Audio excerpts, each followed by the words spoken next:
अच्छा एक बात बताओ, नबी की आमद पे खुशी करना चाहिए? बोलो यार। मैं आपको तकरीर नहीं सुनाऊंगा, सबक पढ़ाऊंगा। सबक, और सबक जब पढ़ाया जाता है तो वो याद करने के लिए पढ़ाया जाता है, ना कि फॉर्मेलिटी निभाने के लिए। मोहब्बत सबर जुमकर सुभान अल्लाह। मुस्तफ़ा की पैदाइश पे खुशी मनाना चाहिए। लोग कहते हैं, अभी अतीक बरकाती साहब भी कह रहे थे कि लोग कहते हैं सबूत दो, जुलूस करते हो, जलसा करते हो, न्याज करते हो, तबर्रुक करते हो, एहतिमाम करते हो, क्यों? और मैं तो 100 बातों की एक बात कहा करता हूँ, भाई हमसे मत पूछ। अगर नबी की पैदाइश पे खुशी मनाना पूछना चाहता है तो अल्लाह के घर काबे से पूछ। अल्लाह के घर काबे से। कहोगे कैसे? तो जानते हो, मेरा नबी, तुम्हारा नबी, कायनात का नबी, नबियों का नबी, आमिना के लाल जब तशरीफ ला रहे हैं दुनिया में, नबी के दादा जान जनाबे अब्दुल मुत्तलिब इरशाद फरमाते हैं कि मैं खाने काबा का तवाफ कर रहा था, अचानक में मैंने क्या देखा कि काबे की दीवारें आमना के घर की तरफ को झुक के सलामी पेश कर रही है। खाओपुर वालों, बता दो उन लोगों को जो कहते हैं खुशी नहीं मनाना चाहिए। मैं कहूंगा लोगों, वो काबा है काबा, उसके पास आंखें नहीं है। वो काबा है जिसके पास दिल नहीं है। वो काबा है जिसके पास दिमाग नहीं है। वो काबा है जिसके पास जान नहीं है। वो काबा है जो इंसान नहीं है। वो काबा पत्थर की इमारत है, पत्थर की, मगर ये पत्थर नबी की पैदाइश पे झुक के दुनिया वालों को बताना चाहता है, ए दुनिया वालों, तुम झुकते हो मेरी तरफ को, मैं झुकता हूँ मुस्तफा की तरफ। सुभान अल्लाह। नारे तकबीर, नारे रिसालत, नारे रिसालत। सरकार की आमद, ताहा की आमद, आका की आमद। नारे तकबीर, नारे रिसालत। वाह वाह, सुभान अल्लाह, सुभान अल्लाह, माशाअल्लाह, बहुत खूब। सुभान अल्लाह, सुभान अल्लाह। मोहब्बत से बोलो जुमला सुभान अल्लाह। नॉर्मल आवाज बढ़ाओ, नॉर्मल आवाज समझ में आएगी। मोहब्बत से बोलो या रसूल अल्लाह, या रसूल अल्लाह। बात समझ में आई? काबा आंखें नहीं है, दिमाग नहीं है, जिस्म नहीं है, जान नहीं है, इंसान नहीं है, मगर वो काबा पत्थर का घर है, पत्थर का घर। वो किसी आम का घर नहीं, अल्लाह का घर। सुभान अल्लाह। और ये काबा है काबा। इस काबे के अलावा अगर तुम नमाज पढ़ो, अगर काबे से रुख हटा लो तो नमाज नहीं हो सकती। इंडिया वाले पढ़े काबे की तरफ को, पाकिस्तानी पढ़े काबे की तरफ को, अमेरिका वाले पढ़े काबे की तरफ को, अफगानिस्तान वाले पढ़े काबे की तरफ को। जहां जहां तक मुसलमान हैं, वहां वहां के मुसलमान रुख काबे की तरफ को नमाज पढ़कर अपनी इबादत का हक अदा करना चाहते हैं। मुझे कहने दिया जाए, ए दुनिया वालों, नबी की पैदाइश में जब काबा झुक सकता है तो हम मुस्तफा की पैदाइश में जुलूस क्यों नहीं निकालते? तड़प के बोलो या रसूल अल्लाह। शेर सुने, आमदे सरकार से दिल जगमगाना चाहिए, दिल जगमगाना चाहिए। जश्न मिलादुन नबी सबको मनाना चाहिए। झुक गया ताज़ीम अहमद के लिए काबा, मगर हम गुलामाने नबी को दिल झुकाना चाहिए।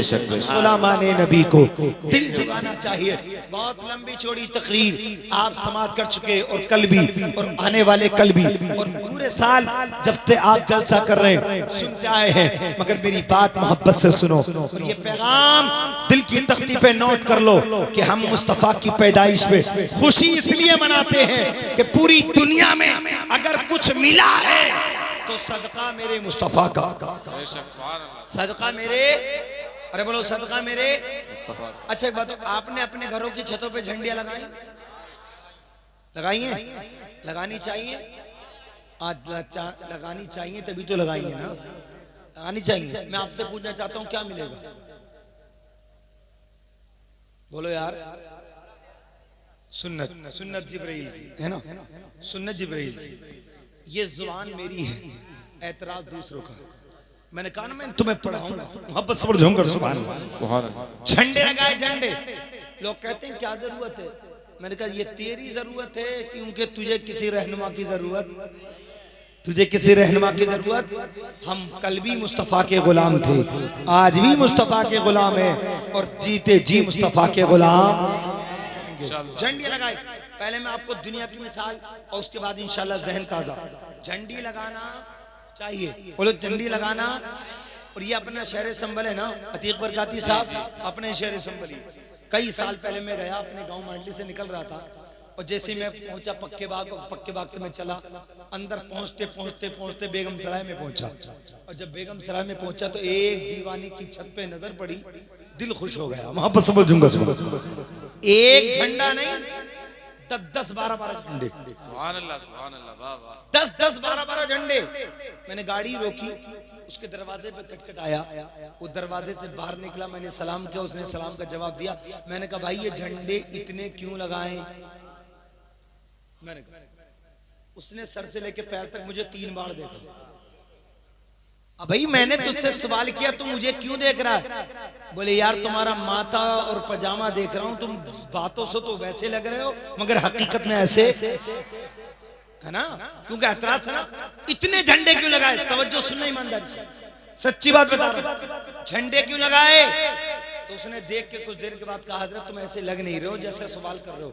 मैंने भाई मैं एतराज में नहीं कर रहा हूँ, नबी की मोहब्बत में कर रहा हूँ। सुभान अल्लाह, सुभान अल्लाह। इको कम करो भाई, इसकी इको नॉर्मल आवाज रहने दो। हेलो हेलो, हाँ बस बस, मोहब्बत से बढ़ जाऊंगा। सुभान अल्लाह। तो आपके बोलो या रसूल अल्लाह, आवाज बढ़ा के रखो, इको बिल्कुल डाउन रखो। तो आपके बोले या रसूल अल्लाह, या रसूल। 10 12 झंडे। मैंने कहा मोहब्बत है रसूल में। उसने कहा मौलाना झंडे बड़े काम की। मैंने कहा झंडे बड़े काम की, ये क्या बात है भाई? कहा यही तो बात है। अच्छा ये बताओ मौलाना, पूरे संभल में तुम्हें मेरी छत नजर आई है, किसी और की छत नजर नहीं आई? मैंने कहा ईमानदारी से छतें तो बहुत देखी मगर जैसा नूर तेरी छत पे देखा वैसा नूर नहीं नजर आया। जैसा मंजर तेरी छत पे देखा वैसा नजर नहीं आया। उसने कहा क्या मतलब? मैंने कहा भाई झंडा लगाना था एक ही लगा देता, 10 12 क्यों लगाए हैं? तवज्जो से जहन को बिल्कुल खाली करके दिलो दिमाग पे ये पैगाम नोट करना। उसने कहा मौलाना ये झंडे बड़े काम के। मैंने कहा क्या मतलब? बोले बताओ झंडे देखे? मैंने हाँ शहर संभल में बहुत देखे। बोले बताओ कैसे कैसे देखे? मैंने कहा रंग बिरंगी देखे। बोले बताओ जरा। मैंने कहा देख, किसी की छत पे झंडा साइकिल का, किसी की छत पे झंडा हाथ के पंजे का, किसी की छत पे झंडा कमल के फूल का, किसी की छत पे झंडा ये दुनिया की निशान का, किसी की छत पे झंडा तिरंगे का। उसने कहा मौलाना ये बताओ जिसकी छत पे झंडा साइकिल का था वो कौन था? मैंने कहा वो सपाई है। जिसकी छत पे झंडा हाथी का है वो बसपाई है। जिसकी छत पे झंडा हाथ के पंजे का है वो कांग्रेसी है। जिसकी छत पे झंडा कमल के फूल का है वो बीजेपी वाला है। जिसकी छत पे झंडा तिरंगा है वो हिंदुस्तानी है। कहने लगा मौलाना मैंने अपनी छत पे 10 12 झंडे इसलिए लगाए जब कोई चलने वाला दूर से चल के मेरी छत को देखेगा तो छत देख के पहचान जाएगा ये सपा वाला नहीं है, ये बसपा वाला नहीं है, ये कांग्रेसी नहीं है, ये बीजेपी वाला नहीं है, ये कल भी मोहम्मद वाला था, आज भी मोहम्मद वाला है, मरते दम तक मोहम्मद वाला। अल्लाह अकबर, अल्लाह अकबर, या रसूल, या रसूल, जिंदाबाद जिंदाबाद, मरहबा मरहबा मरहबा मरहबा, अल्लाह अकबर, या रसूल अल्लाह, सुभान अल्लाह। अरे बोलो झंडे काम के है ना जी, ईमानदारी से ऐलान करने की जरूरत ही ना, बस लगा लो छत पे जी। तुम्हारा झंडा खुद ही बता देगा तुम किसके जाने वाले हो जी जी। और मुझे तो इनकी अक्लों पे पर्दा पड़ा हुआ लगता है यार। दुनिया की तमाम पार्टियों के झंडे लगा लिए, वो शिर्क व बिदअत नहीं। और सुन्नी ने लगा लिया जश्न मिलादुन नबी का झंडा, और बोले शिर्क है बिदअत है। अबे नादान, याद रख ले झंडा वो उसी का लगाता है जिसका वो चाहने वाला होता है। तुझे दुनिया की पार्टियां मुबारक हो, हमें नबी की मोहब्बत मुबारक, प्यार मुबारक हो, इसलिए हम झंडे लगाते। अच्छा एक बात बताओ, झंडे अगर कोई हटाए तो हटाओगे? बोलो कोई गुस्ताखे नबी, नबी का गद्दार तुम्हारे झंडे उतरवाए तो उतारोगे? नहीं उतारेंगे इंशाल्लाह। बोलो नहीं उतारेंगे, इसलिए कि जो झंडा नबी की मोहब्बत में लगा वो सिर्फ छत पे नहीं हमारे दिल पे भी लगा, हमारे दिल पे भी लगा है। अभी तो झंडों की गुफ्तगू है और और आप ये मत समझना झंडों में तकलीफ निकल जाएगी। अभी इंशाल्लाह बैठो, इसलिए कि पहला इत्तिफाक है। और मैं ये भी नहीं चाहता बिल्कुल भी कि आपको घंटे 2 घंटे करूंगा, जितनी देर आप मोहब्बत से सुनेंगे उतनी देर सुनाने की कोशिश करूंगा। तो आपके बोलो या रसूल अल्लाह, झंडे को उतरवाए उतारोगे। एक जगह है मुरादाबाद, कौन सी? यही है ना, डिस्ट्रिक्ट मुरादाबाद। एक जगह है गंज मुरादाबाद, कौन सी? वो है कानपुर और लखनऊ के बीच में गंज मुरादाबाद। उस बस्ती में ज्यादातर 6 कम 30 थी, है ना। इसलिए नया नाम लॉन्च हुआ है ताकि सांप भी मर जाए लाठी भी न टूटे, है ना।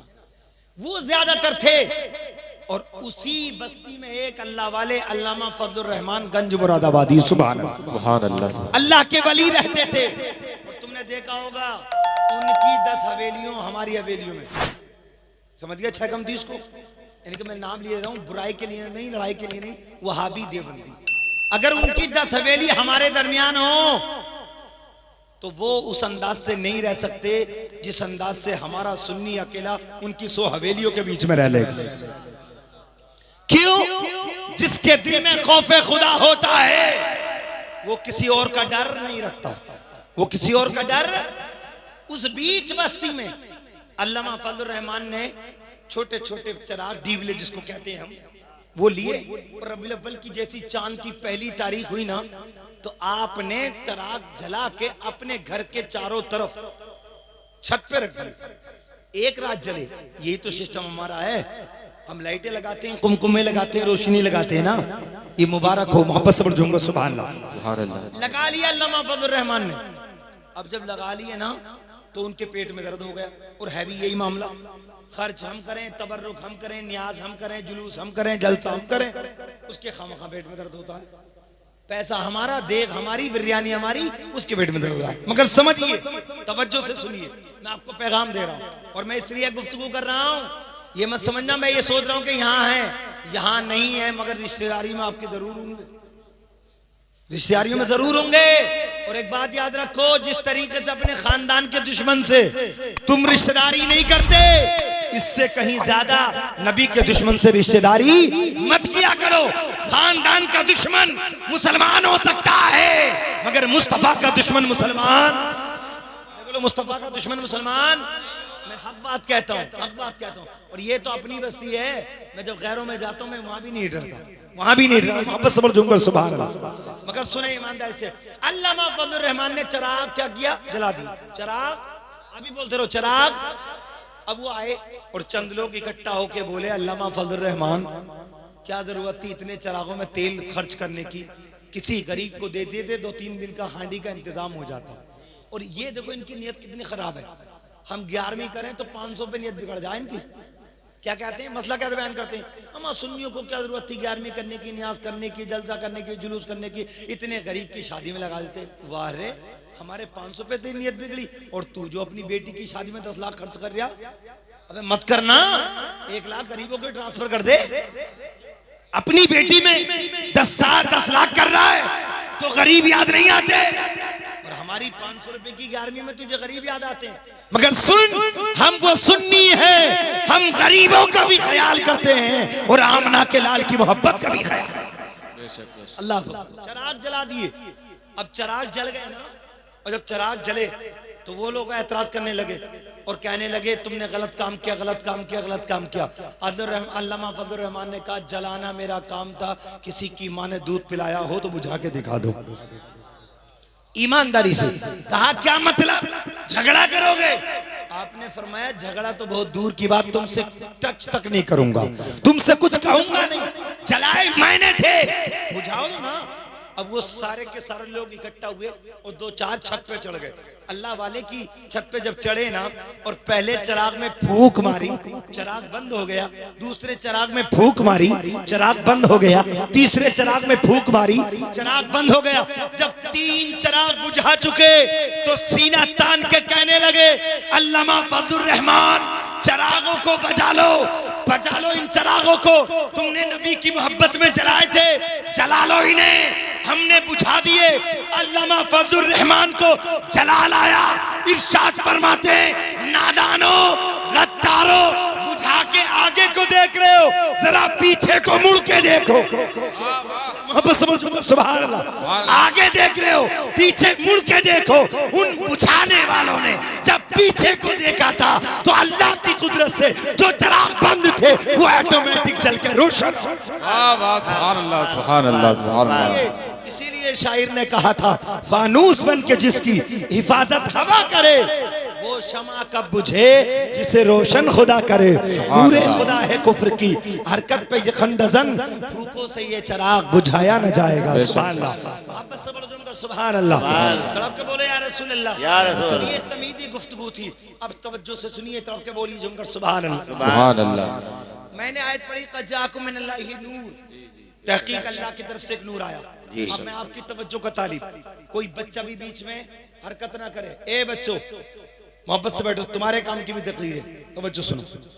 तुम हमारी कौम का अल्हम्दुलिल्लाह मुस्तकबिल हो, समझो। मोहब्बत से बैठो, सुभान अल्लाह।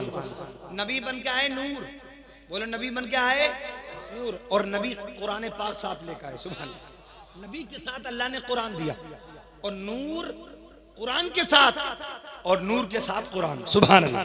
इन दो चीजों पे गुफ्तगू करूंगा बाद में। पहले हजरत अल्लामा मौलाना राशिदुल कादरी साहब की बेहतरीन मैं सुन रहा था, हजरत ने फरमाया सबसे पहले अल्लाह ने नबी के नूर को पैदा फरमाया।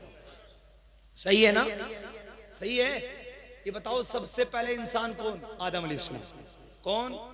आदम अलैहिस्सलाम। आए कौन? आदम अलैहिस्सलाम।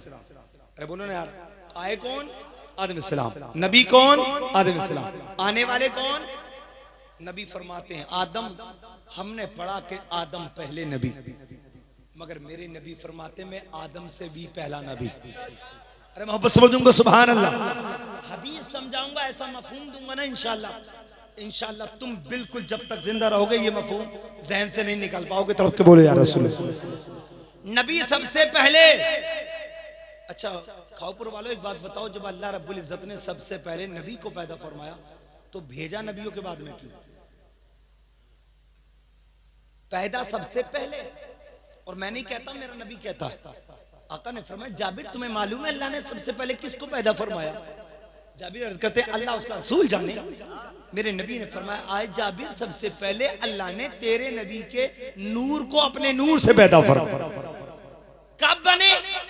हदीस में नबी ने फरमाया ए जाबिर मैं जब बना जब कोई कलम नहीं था, कोई सूरज नहीं था, कोई चांद नहीं था, न सितारे थे, न जमीन थी, न जमान, न मक्की थी, न मक्का, न अर्श था, न फर्श, न लोहो कलम, न तख्ती, कुछ नहीं था। नबी फरमाते मैं मौजूद था। बोलो नबी फरमाते मैं मौजूद। अच्छा एक बात बताओ, एक बात और बता रहा हूं, इंसान के बनने के लिए कितनी चीजें जरूरी हैं? अबे भैया हाथ को देख के कह दो, अब इसमें भी कोई दिक्कत है क्या? मैं हाथ इसलिए दिखा रहा हूं। कितनी चीजें जरूरी है? 4। कितनी? मैंने कहा ना मैं तकरीर आपको पढ़ाऊंगा, सुनाऊंगा नहीं, पढ़ाऊंगा। मोहब्बत से बोलो या रसूल अल्लाह। कितनी चीजें जरूरी है? देखिए आग, मिट्टी, हवा, पानी, इसको अनासिर अरबा कहा जाता है। आग, मिट्टी, हवा, पानी ना हो तो इंसान पैदा। आग, मिट्टी, हवा, पानी, ये चारों चीजें इंसानियत के वजूद के लिए जरूरी। नबी फरमाते मैं जब था, जब आग भी नहीं थी, मैं जब था जब पानी भी नहीं था, मैं जब था जब हवा भी नहीं थी, नबी फरमाते कुछ भी नहीं था, मैं मुस्तफा मौजूद था। सब बोलो या रसूल अल्लाह।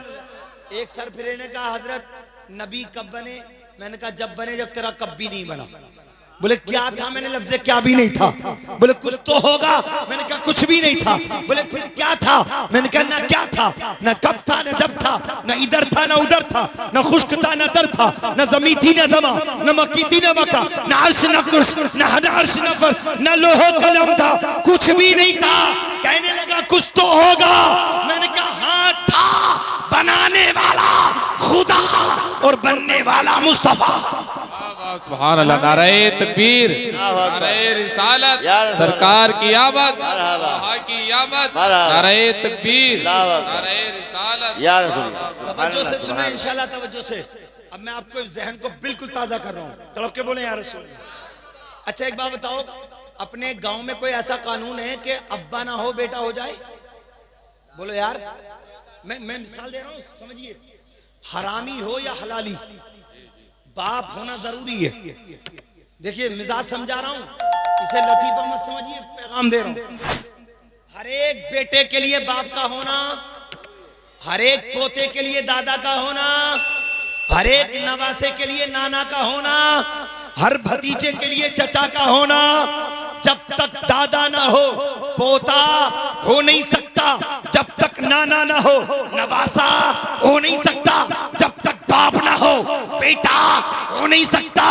मगर खाओपुर वालों, मेरा नबी तुम्हारा नबी, नबियों का नबी, आमना का लाल इरशाद फरमाता है, मैं जब था जब मेरे बाप भी नहीं थे, मैं जब था जब मेरे दादा भी नहीं थे, मैं जब था जब मेरे नाना भी नहीं थे, मैं जब था जब मेरी माँ भी नहीं।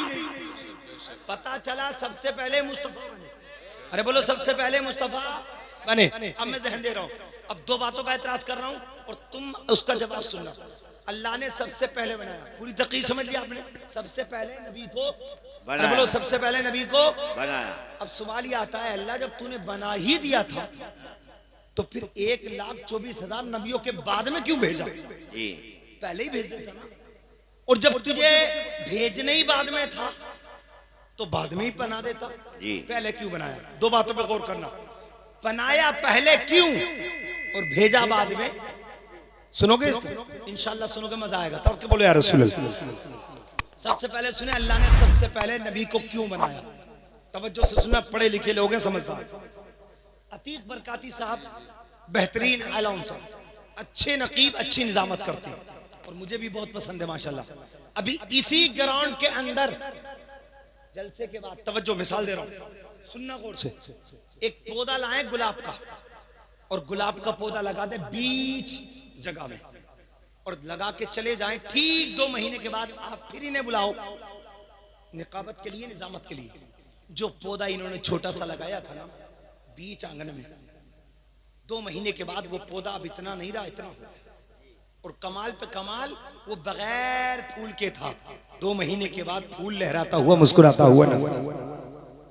हमारे अब्दुल सत्तार साहब बैठे हैं, ये खाऊपुर से ताल्लुक रखते हैं, तवज्जो सुनो।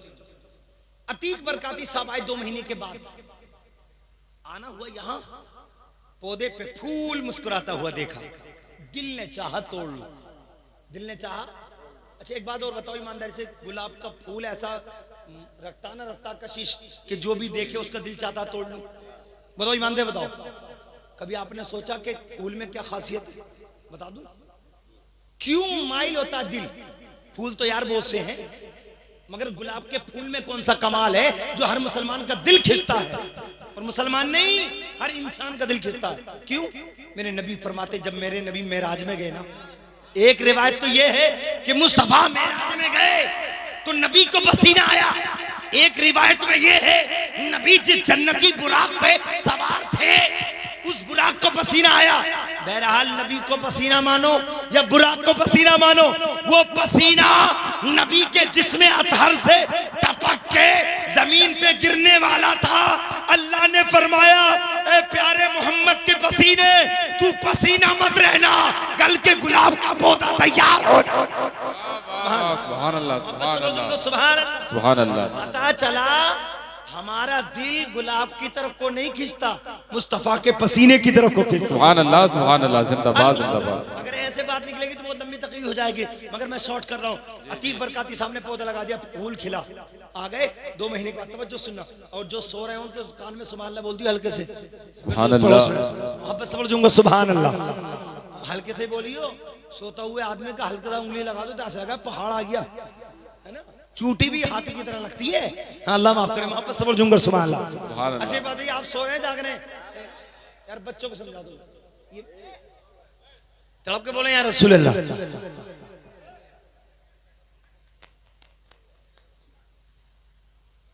चलो पहली दखी है, दूसरी में रखूंगा इंशाल्लाह। मोहब्बत से बोल दूंगा सुभान अल्लाह। तड़प के बोले यार रसूल अल्लाह।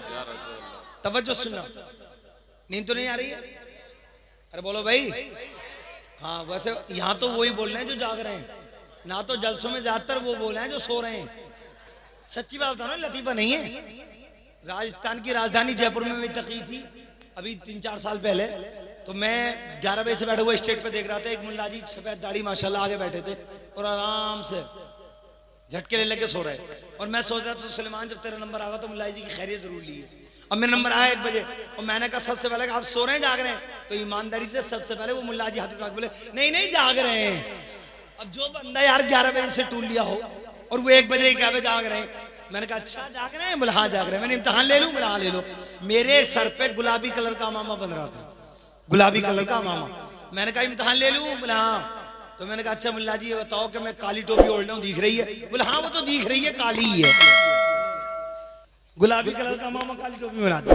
क्या मतलब? इंसान जब सोता है ना तो फिर आंखों से दिखना बंद हो जाता है, वो कुछ का कुछ सुनता है। मगर इसलिए मैं आपको जगा रहा हूं ताकि पैगाम आपके दिलो दिमाग पे फिट हो जाए। मोहब्बत से बोलो या रसूल अल्लाह, या रसूल अल्लाह। और मैं चल के बोलो जमकर सुभान अल्लाह, सुभान अल्लाह। ईमानदारी से तकरीर अब शुरू कर रहा हूं, तवज्जो सुनना, तकरीर शुरू कर रहा हूं।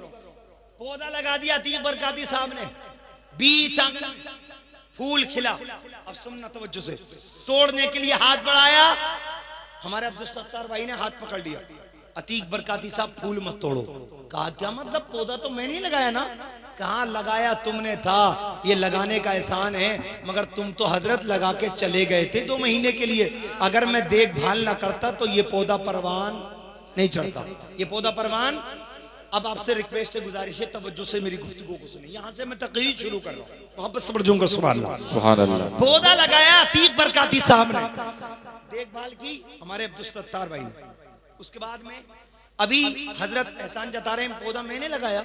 हजरत कह रहे हैं मैंने देखभाल की ना, एहसान मेरा है। इतने में जमीन ने अकड़ के कहा इंसानों तुम मत लड़ो, एहसान तुम्हारा नहीं, एहसान मेरा। एहसान का क्या मतलब? बोले लगाने वाले ने लगा दिया था, देखभाल करने वाले ने देखभाल कर ली थी। अगर मैं ना चाहती तो ये पौधा परवान। अब पौधा एक, एहसान 3, हजरत का और जमीन का।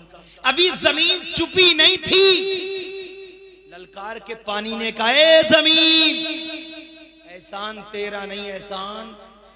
कहा कैसे? पानी बोला देख, अगर मैं जिसकी जड़ों में ना जाता ना वो पौधा सूख कर खाक हो जाता है। मेरा एहसान ये, मैं इसकी जड़ों में गया, मैंने तरावट दी, मैंने तर किया तो पौधा परवान चढ़ा, एहसान मेरा। अब पौधा एक, एहसान 4। जल्दी बोलते रहो, एहसान 4। अब तवज्जो से सुनना, अभी जमीन और पानी एहसान जता के चुपे नहीं थे।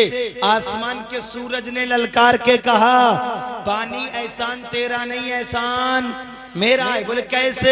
बोले देख पानी तेरा काम है, तू जड़ों में जाता है, तरावट करता है, तरी देता है, मगर पानी तू अगर जड़ों में कई दिन तक रहेगा तो फिर पानी को बजाय तरावट के तू पानी जड़ों को तू गला देगा और तू पेड़ को, पौधे को बर्बाद कर देगा। मैंने अपनी लाइटें, अपनी किरणें, अपनी शुआएं तुझ पे मार के वक्त पे सुखाया है, इसलिए एहसान तेरा नहीं, एहसान।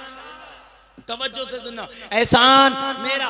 पौधा एक, एहसान 5। अब देखो अभी आसमान का सूरज छुपा नहीं था, इतने में हवा ने कहा ए आसमान के सूरज एहसान तेरा नहीं, एहसान मेरा है। लगाने वाले ने लगा दिया था, देखभाल करने वाले ने देखभाल कर ली थी, जमीन तूने उगा दिया था, पानी तू जड़ों में चला गया था, आसमान के सूरज तूने इसको पानी को सुखा दिया था। मगर कोई पौधा बंद कमरे में लगा दो तो पौधा परवान नहीं चढ़ सकता। जिस तरीके से पौधे को देखभाल की जरूरत है, पानी की, जमीन की जरूरत है, उससे कहीं ज्यादा पौधे को पूरब की हवा पश्चिम की तरफ, पश्चिम की हवा पूरब की तरफ, उत्तर की हवा दक्षिण की तरफ, चारों तरफ की हवा जरूरी है। इसलिए एहसान तुम्हारा नहीं, एहसान। अब पौधा एक, एहसान 6। अब वो पौधा रब की बारगाह में झुक के कहेगा ऐ अल्लाह तूने जमीन पे भेजा तो है, मगर तूने एहसानों का इतना पुलंदा लाद दिया, मैं किस किस का शुक्रिया अदा करूं। अल्लाह माफ फरमाए, अल्लाह माफ फरमाए, इतने एहसान। अब ये पौधा अकेला है, एहसान 6 चीजों का है। अब इसी तरीके से अगर अल्लाह रब्बुल इज्जत मेरे नबी को सबके बाद में पैदा करता तो आदम कह देते एहसान मेरा है, इब्राहिम कह देते एहसान मेरा है, इस्माइल कह देते एहसान मेरा है, यूसुफ कह देते एहसान मेरा है, यूनुस कह देते एहसान मेरा है। अल्लाह रब्बुल इज्जत ने पूरी कायनात से पहले नबी को पैदा करके, आदम से पहले, नूह से पहले, इस्माइल से पहले, ईसा से पहले, मूसा से पहले, सब नबियों से पहले नबी को पैदा करके अल्लाह ने बता दिया दुनिया वालों मुस्तफा पर किसी का एहसान नहीं है, बल्कि मुस्तफा का एहसान पूरी कायनात पे। सुभान अल्लाह। नारे तकबीर। दोनों हाथों को उठा के नारे का जवाब देता कि नींद भी भाग जाए। नारे तकबीर, नारे रिसालत, सरकार की आमद, मुज़म्मिल की आमद, नारे तकबीर, नारे रिसालत। वाह सुभान अल्लाह, सुभान अल्लाह, सुभान अल्लाह, सुभान अल्लाह। तड़प के बोलो या रसूल अल्लाह। इसलिए बनाया, क्यों? इसलिए कि बाप का एहसान बेटे पे होता कि नहीं होता? अरे होता है ना। अगर अब्बा ना हो तो बेटा नहीं हो सकता, दादा ना हो तो पोता नहीं हो सकता। मेरे नबी को अल्लाह ने सबसे पहले इसलिए बनाया कि हबीब तुझ पे कोई एहसान ना जताए। अगर तुम्हें हबीब में बाद में बनाता तो आदम कहते मुस्तफ़ा तुम तो बाद में आए हो ना, इब्राहिम कहते मुस्तफ़ा तुम तो बाद में आए हो ना। इसलिए अल्लाह ने अपने हबीब को सबसे पहले पैदा करके दुनिया वालों को बता दिया, दुनिया वालों मुस्तफ़ा पर किसी का एहसान नहीं है, बल्कि सारी कायनात पे मुस्तफा का एहसान। कायनात पे मुस्तफा का एहसान। अब एक बात खुलासा हो गई कि पहले क्यों पैदा क्यों फरमाया, पहले क्यों बनाया, ये बात क्लियर हो गई। भेजा बाद में क्यों? अरे बोलो ना यार, भेजा बाद में क्यों? बना दिया था पहले तो पहले ही भेज देता, बाद में क्यों? ईमानदारी से तारीख नोट करो, मोहब्बत से झूम कर। सुभान। आदम आए कितनी उम्र? 1000 साल की। आदम की कितनी उम्र है? अरे बोलो ना यार, मैं बता रहा हूँ। आदम की उम्र 1000 साल, नूह अलैहिस्सलाम की 1600 साल, 1600 साल, शीश अलैहिस्सलाम की 912 साल, हूद अलैहिस्सलाम की 464 साल, हजरत इस्माइल की 140 साल, हजरत इब्राहिम की 120 साल, हजरत यूसुफ की 130 साल। अब सारे नबियों की 1,24,000 कमोबेश नबी, इनकी उम्रें गिन लो, करोड़ों साल बनेंगे, अरबों साल बनेंगे, मगर समझो अल्लाह रब्बुल इज्जत ने सब नबियों को मौका दे दिया और सारे नबियों ने दीन का काम किया। आदम ने 1000 साल तक, नूह ने 1600 साल तक, शीश ने 964 साल तक, हजरत इस्माइल ने 140 साल तक दीन का काम किया। अल्लाह ने सारे नबियों को पहले भेज के ये बता दिया, ऐ मेरे नबियों तुम भी देख लो, जो काम तुम हजारों साल में पूरा ना कर सके, जो काम तुम लाखों साल में पूरा ना कर सके, मेरा हबीब 23 साल की उम्र में वो काम दीन का मुकम्मल कर देगा। जो काम किसी नबी से नहीं होगा वो काम आमना का लाल बोरा। नाराए तकबीर, नाराए तकबीर, नाराए रिसालत, नाराए रिसालत, उलमाए अहले सुन्नत, नाराए तकबीर, नाराए रिसालत। या रसूल अल्लाह, मोहब्बत से बोलूंगा सुभान अल्लाह। सुभान अल्लाह। अभी समझिए, बात क्लियर हो गई। बनाया पहले इसलिए कि कोई मुस्तफा पे एहसान, अरे बोलो एहसान न जताए, और भेदा बाद में इसलिए ताकि नबियों तुम्हें भी पता चल जाए, जो काम तुम मिलके पूरा ना कर सके मेरे हबीब ने 23 साल की उम्र में पूरा कर दिया। सुभान। जानते हो मेरे नबी की, आपके नबी की उम्र कितनी है? 63 साल। कितनी बोलो? 63। और 63 में से भी 40 माइनस कर दो, इसलिए कि 40 साल तक मुस्तफा ने नबुव्वत का ऐलान नहीं किया। बच्चे 63 में से 40 माइनस करके 23, और 23 साल में मेरे मुस्तफा ने ऐसा काम किया, ऐसा काम किया जो काम तमाम नबी मिलके दीन पूरा ना कर सके, मेरे मुस्तफा ने 23 साल में दीन पूरा कर दिया। बेशक सच, दीन मुकम्मल कर दिया।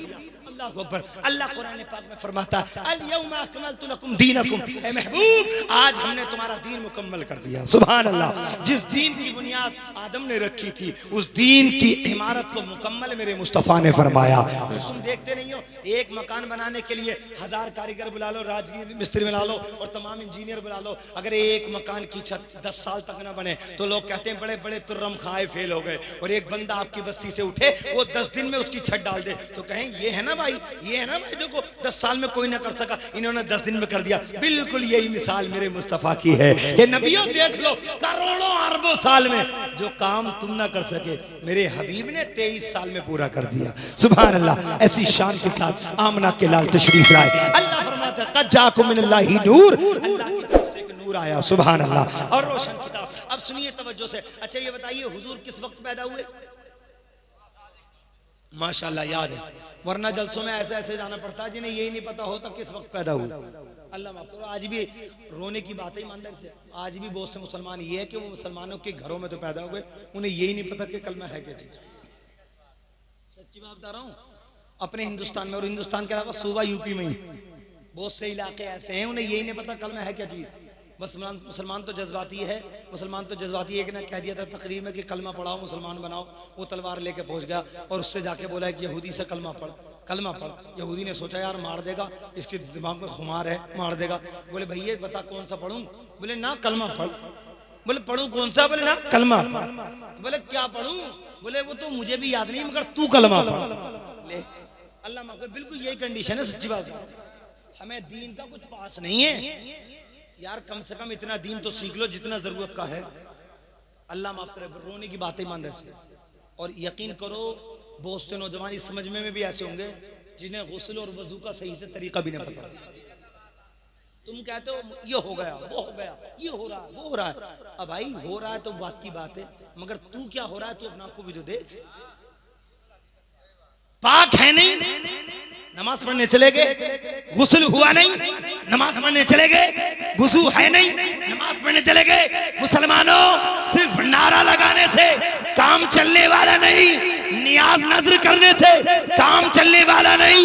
अपनी जिंदगी को ऐसा अच्छा कर लो, इतना अच्छा कर लो कि जिस गली कूचे से गुजरो तुम्हें ऐलान करने की जरूरत ना पड़े कि तुम कौन जा रहे हो। तुम्हारा चलना बता दे आशिक़े मुस्तफा जा रहा है, तुम्हारा बोलना बता दे आशिक़े मुस्तफा बोल रहा है, तुम्हारा खाना बता दे आशिक़े मुस्तफा खा रहा है। सुभान अल्लाह। नारे तकबीर, नारे रिसालत, सरकार की आमद, सरकार की आमद, ताहा की आमद, नारे तकबीर। सुभान अल्लाह, सुभान बस समझूंगा सुभान अल्लाह। सुभान अल्लाह। अब तवज्जो से सुने, मुस्तकबिल के लिए सोचें। और ये जो कौम के बच्चे ना इनकी तरफ ख्याल क्या करें। और मेरे भाई, मेरी कौम के बाप, मेरी कौम के बड़े भाई, मेरी कौम के ताया सुन, अगर तू अपनी जिंदगी को ना सुधार पाया ना तो इन बच्चों से सुधरने की उम्मीद मत करना। हमारी माँ और बहनें बैठी हैं, इनके लिए भी मैं जुमला दे रहा हूं। नाटक पर नाटक देख रही हैं, पूरी पूरी रात गुजर जाती है। अल्लाह माफ करे। ये हाल तुम्हारा भी खतरनाक है, इनका भी खतरनाक है, हमारा भी खतरनाक है। पूरी रात गुजर रही है, बच्ची गोद में लेटी है, बच्चा गोद में लेटा है, और वो 2-2.5 साल का बच्चा भी माँ के साथ नाटक की तरफ नजर जमाए जमाए निगाह नहीं चुका रहा। क्यों? माँ देख रही है। और अल्लाह माफ करे, अल्लाह माफ करे। और औरतों ने तो उर्दू नाटक क्या आने लगा, ये समझती है सब आपका काम है। अल्लाह माफ करे। अगर कोई मना करने लगे ना कि ये उर्दू नाटक वाटक मत देखो, ये कोई वैसे नाटक थोड़ी, फिल्म थोड़ी है, ये तो उर्दू का नाटक है। ले तो उर्दू में तो किसी को गाली बक दो तो जायज होनी चाहिए, माज़अल्लाह। मगर समझिए नाटक नाटक है, गंदी चीज है। तुम्हें देखना है ये नाटक मत देखो, ये फिल्में मत देखो। अगर देखना है तो खातूने जन्नत फातिमा ज़हरा की इबादत का कमाल देखो कि नबी की बेटी फातिमा जब रात को खड़ी हो जाती थी तो पूरी रात मुकम्मल हो जाती थी। हजरत फातिमा का सजदा मुकम्मल नहीं। अफसोस होता है, अफसोस होता है। और एक बात और कहूं, एक बात कहूं, मेरी माँ और बहनें बैठी है, तवज्जो सुनना। अगर किसी बहन के पास अगर मल्टीमीडिया मोबाइल है, एंड्रॉइड मोबाइल है, तो तुम सोचो कि तुम्हारी हैसियत 10,000 15,000 की कमाने की है, तुम्हारी बेटी पे 20,000 का मोबाइल कहां से आया? रातों रात 12-1 बजे तक। और ये इज्जत में तुम नहीं मैं भी हूं, क्योंकि ये तुम्हारी बहनें नहीं हमारी भी बहनें। मुसलमान उसे नहीं कहते जो दूसरे की बहन को दूसरे की बहन कहे, बल्कि मुसलमान उसे कहते हैं कि दूसरे की इज्जत को अपनी इज्जत समझे और दूसरे की मोहब्बत को अपनी मोहब्बत। ईमानदारी से मेरे मुस्तफ़ा ने पैगाम दिया। वक्त कम है, बहुत लंबा वक्त हो गया, मगर मैं सुनाऊंगा इंशाल्लाह। ये माँ और बहनें आई हैं, इनके ताल्लुक से भी मैं इंशाल्लाह सुनाऊंगा। मोहब्बत से झूम कर सुभान अल्लाह। तो आपके बोले या रसूल अल्लाह। अच्छा एक बात बताओ, नबी किस वक्त पैदा हुए? सुबह सादिक। किस वक्त? किस वक्त बोलो यार, किस वक्त? सुबह शादी। जानते हो सुबह शादी किस वक्त कहते हैं? सहरी का टाइम खत्म होने के बाद जो 5-6 मिनट का वक्त होता है उसे कहते हैं सुबह काजी। उसे क्या कहते हैं? सुबह काजी। वो गुजर जाए फिर जो फजर का वक्त शुरू होता है उसे कहते हैं सुबह शादी। क्या जरूरत है? अब सुनिए नबी की पैदाइश का मामला सुनिए। नबी पैदा हुए, रात जा रही थी, दिन आ रहा था, मुस्तफा पैदा हो रहे, आका तशरीफ ला रहे। और समझना खाओपुर के मुसलमानों, ये जुमला कैच करना, नबी को अल्लाह पैदा करना चाहता था, जमीन पर भेजना चाहता था। सुबह को 8 बजे भेज देता, दोपहर में भेज देता, शाम में भेज देता, रात के 12 बजे भेज देता। मगर जानते हो मेरे रब ने न दिन में भेजा न रात में भेजा, इसलिए कि रात तमन्ना कर रही थी, ऐ परवरदिगार अपने हबीब को भेजे तो रात के आलम में भेजना, ताकि दिन के मुकाबले रात की पावर बढ़ जाए। इधर दिन तमन्ना कर रहा था, ऐ परवरदिगार अपने महबूब को भेजे तो दिन के वक्त में भेजना, ताकि रात के मुकाबले दिन की वैल्यू बढ़ जाए। मेरे नबी की पैदाइश में कुर्बान जाओ, अल्लाह रब्बुल इज्जत ने अपने हबीब को दुनिया में भेजा तो ऐसे वक्त में भेजा कि दिन आ रहा था, रात जा रही थी, आमना का लाल तशरीफ ला रहा और अल्लाह रब्बुल इज्जत ने ऐसे वक्त में बना के भेज के बता दिया ये नबी ऐसा है, ये किसी का दिल तोड़ने के लिए नहीं, टूटे हुए दिलों को जोड़ने के लिए तशरीफ ला रहा है, टूटे हुए दिलों को जोड़ने के लिए तशरीफ ला रहा है। मेरे मुस्तफा शान के साथ तशरीफ लाए। और एक शेर मैंने शुरू में पढ़ा था कि सरकार की आमद का अंदाज निराला है, सरकार की आमद का अंदाज निराला है, मक्के में हुए पैदा घर घर में उजाला है। और मेरी माँ और बहनें बैठी हैं, अब बात आ गई तो सुन लीजिए। सबसे बड़ा शुक्रिया अदा हमें भी तो करना चाहिए और हमारे साथ हमारी माँ और बहनों को नबी की पैदाइश का हक अदा इन्हें भी करना चाहिए। क्यों? इसलिए कि जुल्म हम पर ही नहीं, सबसे ज्यादा जुल्म तो औरत जात पे होता था। मेरे आका तशरीफ न लाए ना, मेरे आका तशरीफ न लाए तो सगे बाप की बीवी से बेटा निकाह करता था। अल्लाह माफ करे, कितना जुल्म है। और हिंदुस्तान के, मैं तो जलसों में कहा करता हूँ, हिंदू भाइयों को भी नबी की पैदाइश में हिस्सा लेना चाहिए। वो कैसे? क्योंकि हिंदुस्तान के अंदर कानून था, जब आमना के लाल तशरीफ न लाए थे ना, जब नबी नहीं आए थे, तो हिंदुस्तान की कोई अगर औरत का शोहर मर जाता था तो बेचारी उस बेवा औरत को उसके शोहर के साथ सत्ती कर दिया जाता जी। उसे मनहूस समझते थे कि खा गई शोहर को। और ये अकीदा अगर हमारी माँ और बहनें कोई रखती हो तो आज से निकाल दें, ये शिरकी अकीदा। इसलिए कि किसी के खाने से कोई नहीं मरता, मरता जब है जब अल्लाह उसको मारता है। बोलो जब अल्लाह उसको। हिंदुस्तान की हालत बड़ी खतरनाक थी नबी की आमद से पहले, औरतों पे जुल्म। अब चलो अरब में, अब मैं अरब का जुल्म सुना रहा हूँ औरतों के साथ।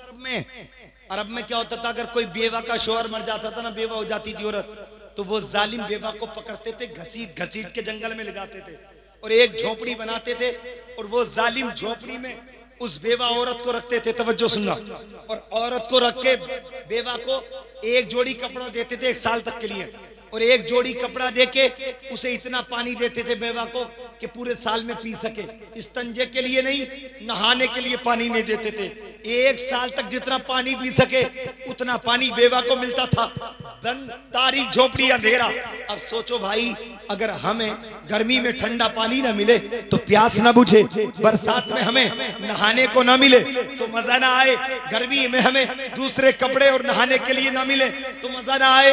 मगर उस बेवा की धड़कनों से पूछो, बयाबान जंगल में रखते थे बेवा को, इतना पानी पूरे साल में पी सके, एक जोड़ी कपड़ा, इस्तंजा नहीं करती थी बेचारी। बहुत सी बेवाएं तो उसी गंदगी में घुट घुट कर मर जाती थी। अगर कोई बेवा बच जाती थी तो ये जालिम लोग उस बेवा को जंगल से उठा के बस्ती में ले जाते थे, उसके दामन में ऊंट की महंगियां भर के उसे पूरी बस्ती में घुमाते थे और कहते थे ये औरत है जालिम, ये अपने आदमी को खा गई, अपने शोहर को खा गई।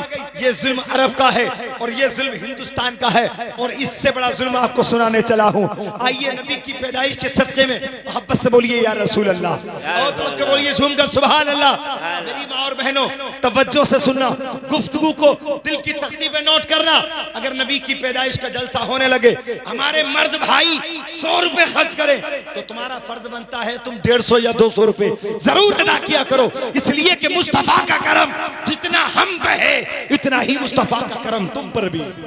मोहब्बत से बोल दूंगा सुभान अल्लाह। सुभान अल्लाह। और अरब की तारीफ सुनो, अब बिल्कुल तकरीर का लास्ट सुना रहा हूँ। अरब के अंदर आपने सुना ना कि बच्चियों को जिंदा दरगोर करते थे, सुना कि नहीं सुना? जिंदा दरगोर का मतलब जिंदा खड़ा करते थे, लिटाते नहीं थे। जी। अरब के लोग बेटियों को मारने के लिए लिटा के ना मारते थे, बल्कि खड़ा करके मारते थे। अल्लाह माफ करे। अगर इतना वक्त हो गया तो सलाम पढ़ लो, उसके बाद में इंशाल्लाह कभी वक्त मिलेगा तकरीर कर देंगे। एक बजने वाला जी। मोहब्बत से बोलूंगा सुभान अल्लाह। तड़प के बोले या रसूल अल्लाह। आप तवज्जो सुने, इंशाल्लाह मैं जल्दी 5-7 मिनट में गुफ्तगू समेट रहा हूँ। तड़प के बोले या रसूल अल्लाह। जिंदा दरगोर का मतलब ये है, बच्ची को खड़ा करते थे, ऊपर से कौंटलो मिट्टी डालते थे।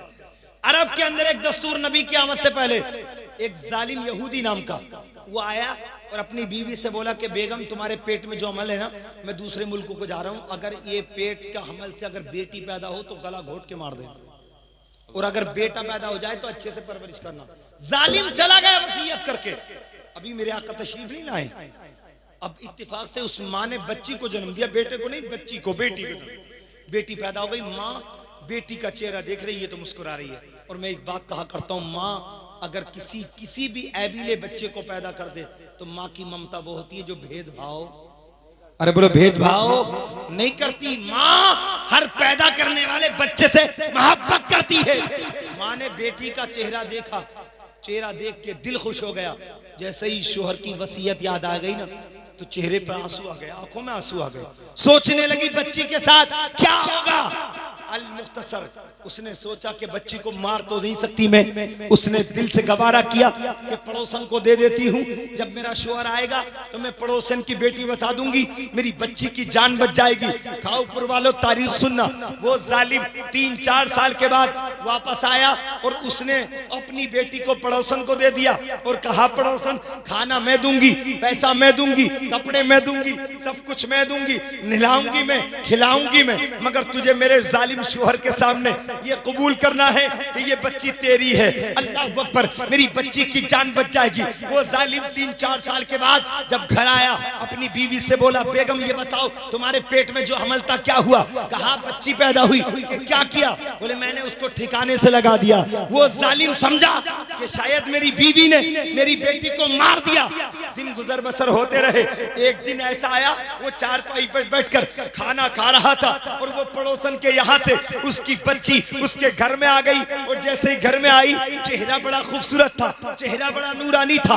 अपनी बच्ची को लेके जैसे ही वो बच्ची अपने सामने देखी, उस जालिम ने अपनी चारपाई पर अपनी बच्ची को बिठाया। और बच्ची को बिठाने के बाद तवज्जो देना, अपनी बच्ची को बिठाया। उस जालिम को ये नहीं पता था ये बच्ची मेरी है, उस जालिम को ये पता नहीं था कि बेटी मेरी है। बच्ची बैठी और अपनी सामने अपनी बच्ची को बैठा हुआ देख के अजनबी समझ के, पड़ोसन की समझ के, अपनी बेटी को गोद में लिया और गोद में लेके उसके गालों को चूमने लगा, उससे प्यार करने लगा और अपनी बीवी से कहने लगा बेगम साहिबा देखो पड़ोसन की बेटी कितनी अच्छी है, पड़ोसन की बेटी कितनी अच्छी है। वो बेचारी औरत धोखा खा गई कि शायद इस जालिम के दिल में बेटी की मोहब्बत आ गई है। उसने कहा मेरे शोहरे मुबारक, ये बच्ची पड़ोसन की नहीं, ये बच्ची तुम्हारी हमारी है, ये बेटी तुम्हारी हमारी है। तारीख शाहिद है। उस जालिम ने अपनी बेटी का हाथ पकड़ा और हाथ पकड़ के घसीटता हुआ खाना खाना छोड़ दिया। अपनी बच्ची का हाथ पकड़ के घसीटता हुआ बाद में लाया, घर से बाहर निकाला। बीवी कदमों में गिर गई। शोहर सुनो, मेरी बेटी की जान माफ कर दो, अगर कहो तो शहर छोड़ दूंगी, कहो तो तुम्हारी बस्ती छोड़ दूंगी, तुमसे कुछ नहीं लूंगी, मेरी बच्ची की जान बख्श दो। वो जालिम जिसके दिल पे जुल्म की पट्टी बंधी थी, वो जालिम जिसकी आंखों पे जुल्म की पट्टी बंधी थी, कुछ नहीं सुना, अपनी बेटी को लेके जंगल में पहुंचा। और जंगल में पहुंच के बेटी को क्या मालूम था, 4-5 साल की बच्ची को क्या मालूम था मेरा बाप क्या करेगा। वो अब्बू अब्बू कहते कहते जंगल में बाप के साथ चली गई। ये जालिम जंगल में जाके जमीन खोदने लगा और जब जमीन की मिट्टी निकालने का नंबर आया तो इस जालिम के माथे पर पसीना आ गया। वो छोटी सी बच्ची अपने दामन से अपने बाप का पसीना पूछने लगी। क्या मोहब्बत थी बेटी के दिल में, क्या प्यार था बेटी के दिल में। मगर वो जालिम फिर भी नहीं देख पाया, पसीना पूछ दिया, उसके बाद मिट्टी खोद दी और मिट्टी छोटे छोटे नन्हे मुन्ने हाथों से वो बेटी अपने बाप का हाथ बटाने के लिए मिट्टी निकालती रही, मगर ये जालिम बेटी की किसी हमदर्दी को ना देख पाया। अल मुख्तसर जितना गड्ढा खोदना था वो गड्ढा खोदा और अपनी बेटी को खड़ा करके समझ गया कि अब मिट्टी बराबर हो जाएगी, इसने अपनी बेटी गड्ढे में खड़ा की और गड्ढे में खड़ा करने के बाद जब मिट्टी डाली, जब पैर के गट्टों तक मिट्टी आई, बच्ची खिलखिला के हंसने लगी, घुटनों तक आई, बच्ची खिलखिला के हंसने लगी। अब्बू जान खेल बड़ा प्यारा है, आज तक तुम कहाँ थे, तुमने कभी ये खेल नहीं खिलाया। मगर उस बच्ची को क्या मालूम था, वो जालिम मिट्टी डालते डालते जब सीने तक मिट्टी पहुंची, बच्ची की चीख निकल गई, अब्बू जान ये खेल मुझे पसंद नहीं है, अब्बू जान मिट्टी से निकालो, अब्बू जान मुझे मत मारो, मेरी आंखों में झांक के देखो, अब्बू जान तुम्हारी आंखें मेरी आंखें एक सी है, अब्बू जान जो मेरी रगों में खून है वो तुम्हारी रगों में खून है, अब्बू जान मेरी जिंदगी माफ कर दो। मगर वो जालिम था, अपनी बेटी के सर से मिट्टी कौंटलो डाल के जिंदा बेटी को दबा के घर जा रहा था। उधर कब्र के अंदर से ये बच्ची की सिसकियां अल्लाह की बारगाह में अर्ज कर रही थी, ए परवरदिगार अब हमें अपना बाप नहीं चाहिए, अब तो रसूल पाक चाहिए, अब तो नबी पाक चाहिए, अब तो हबीब पाक चाहिए। हिंदुस्तान की औरतें अर्ज कर रही थी, अल्लाह हमें रहनुमा भेज दे, ए अल्लाह रहबर भेज दे। उधर अरब की बेवाएं चाह रही थी, ए अल्लाह बेवाओं का सहारा भेज दे मेरे रब की रहमत में। जब ये बातें टकराई, अल्लाह ने फरमाया, जाओ जाओ मुस्तफा, जमीन वालों के लिए रहमत बन जाओ, जाओ जाओ मुस्तफा, बेवाओं को सहारा दे दो, जाओ जाओ मुस्तफा, बच्चियों को सीने से लगा दो, जाओ जाओ मुस्तफा, औरतों को इज्जत दे दो और दुनिया को बता दो औरतें ये इज्जत से गिराने की चीज नहीं है, औरतें इज्जत से सीने से लगाने की। अल्लाह रब्बुल इज्जत का करम हो गया, मेरे हबीब मेरे नबी तशरीफ लाए और ऐसी शान के साथ नबी तशरीफ लाए, सारी दुनिया देख रही है। हमारे यहाँ बच्चे पैदा होते हैं, पता नहीं होता कैसे पैदा हो रहा है, मगर ये मेरे मुस्तफ़ा है, पैदा हुए तो सजदे में गए, सुभान अल्लाह, और सजदे में जाके कहा रब्बी हबली उम्मती, रब्बी हबली उम्मती। अल मुख्तसर वक्त की गुंजाइश नहीं, आखिर में सिर्फ इतना कहूंगा, सिर्फ जलसा जुलूस करने से भी काम नहीं चलेगा, सिर्फ जलसा जुलूस करने से भी काम नहीं चलेगा। अगर हम वाकई नबी के सच्चे वफादार हैं तो झूठ का दामन छोड़े, सच का दामन पकड़े। अगर नबी के वफादार हैं तो दूसरों का माल नहीं हड़पे, नबी के सच्चे वफादार हैं तो बड़ों की इज्जत करें, नबी के सच्चे वफादार हैं माँ बाप की इज्जत का ख्याल करें, नबी के सच्चे वफादार हैं तो नमाजें पढ़ें। इसलिए कि अगर हम नबी की वफादारी नहीं दिखाएंगे तो फिर नबी की वफादारी दिखाने कौन आएगा। इसलिए प्यारे, अल्लाह कुरान पाक में फरमाता है तजाकुम मिनल्लाहि नूर, अल्लाह की तरफ से नूर आया, रोशन किताब। इंशाअल्लाह कभी और गुफ्तगू होगी नूर और किताब मुबीन पे। जिंदगी सलामत रही तो आगे की गुफ्तगू जारी रहेगी। रब की बारगाह में दुआ करता हूँ, मौला मेरे बोलने में आपको सुनने में जो कसदन से गलती हो हुजूर के सदक़े मुआफ़ फरमाए।